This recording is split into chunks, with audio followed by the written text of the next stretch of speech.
So this is my take on today's full moon in Sagittarius in relation to the wheel of the earth, or the cross of the earth, and the annual hero or heroine's journey that we go through.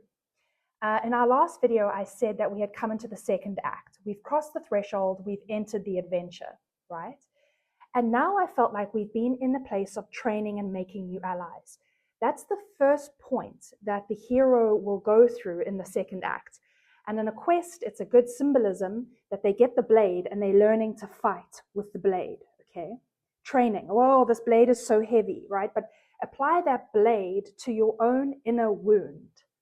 Okay, so at the moment as well, I'm not an astrologer, but I know the basics, and I know that Jupiter is conjunct the North Node. Jupiter, the big expansive planet of giving us big vision, and the North Node of destiny. So a lot of us might feel like we know what we want to walk into, what we're stepping into. We've stepped into the second act of following a higher vision, right? We've stepped out to walk into that Jupiter benefic vision, right, for ourselves and our lives. But because of that, the internal wound comes up to push against that. So in story, right, the hero goes along this external plot, but they only achieve the goal at the end of the second act because they've overcome the internal wound that is the obstacle in the way of that goal.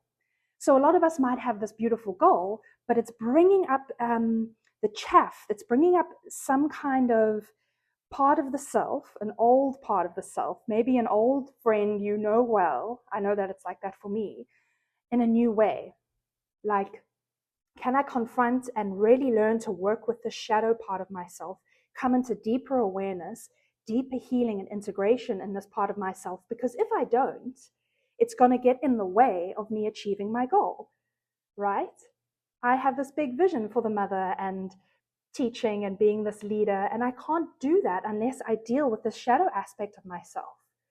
So that's the two-sided thing about the second act and Jupiter, right? It's like, yes, here's the big vision, but with big vision comes big responsibility, right? So I felt this excitement in myself, like I know where I'm going, I'm getting direction, I feel this opening, but at the same time, I'm very aware of what part of myself is going to get in the way of that if I don't put my arm around it and work to fully integrate that part of myself. Because in the hero's journey, the hero only achieves the external goal because they have dealt with the internal wound, right? So those two things work together.